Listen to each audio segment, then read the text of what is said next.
Hey guys, welcome back to T-Bones Tech. In today's video, we are going to be comparing the brand new Canon EOS R against the EOS M50. The biggest difference between these two cameras is price. The EOS M50 costs $629 for the body only, and the Canon EOS R costs $2,299. So there's obviously a huge price difference between both these cameras. But they are both Canon mirrorless cameras that can record in 4K. The M50 can record 4K at 24 frames a second, and the EOS R can record 4K at 30 frames a second. And we will be showing video samples here in a minute. And the other big difference of these cameras is the sensor size. The EOS M50 has a small aps-c sensor, and the EOS R has a large full-frame 35mm sensor. And they also have different mounts. The M50 has Canon's M mount, and the EOS R has Canon's brand new RF mount.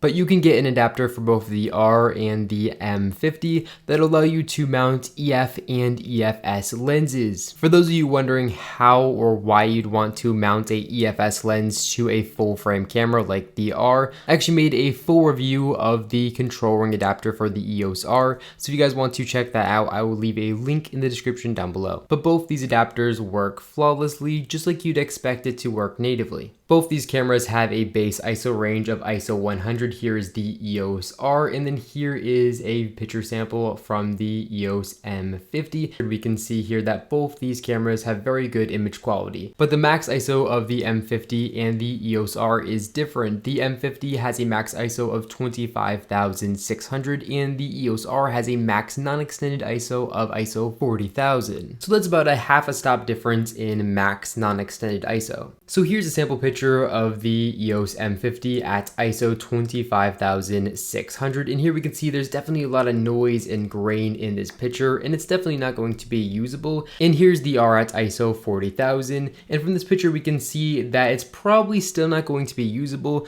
but it is so much sharper and free of noise compared to the M50. But the EOS R is a full frame camera, and that's definitely to be expected. Both these two cameras have Canon's dual pixel AF, which is an amazing autofocusing system. But on the M50, when recording 4K video, it is disabled.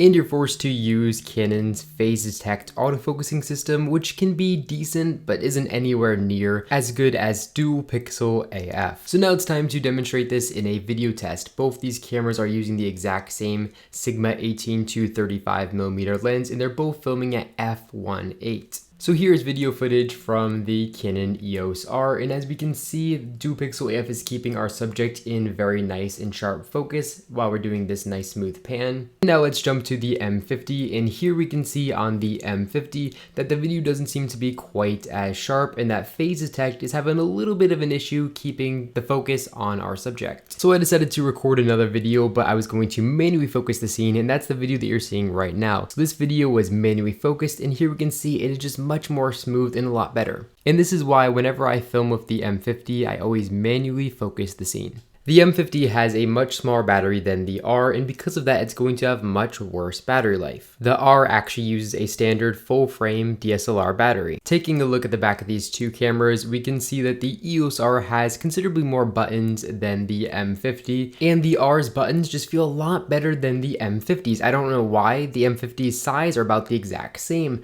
but the R's just feel very good and satisfying when you press them, but the M50 just doesn't feel good at all.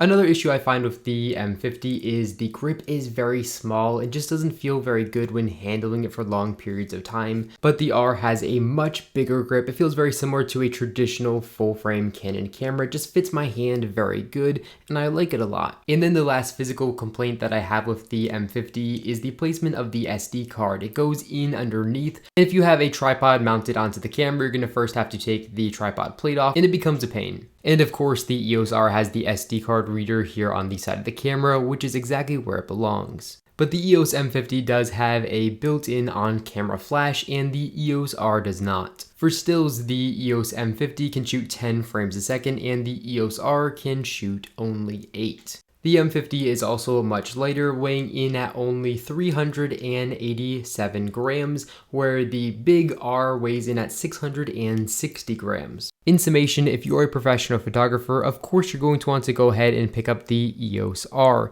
But if you are a vlogger, or if you want to just use this camera to take pictures of your kids and family, I would definitely pick up the EOS M50. If you're not a professional, it's not worth spending 4 times the money to pick up the R over the M50. But of course, these prices are going to change, so for current pricing and availability, I will leave a link in the description down below where you guys can check both the EOS R and the M50 out on Amazon, and Amazon always has the best deals. But I hope you guys enjoyed the video. If you did, make sure to give it a big thumbs up down below, and of course, make sure to hit that subscribe button, and then you'll be notified every single time I upload a brand new video to this YouTube channel. Thank you all so much for watching this video, and I'll catch you all in the next one.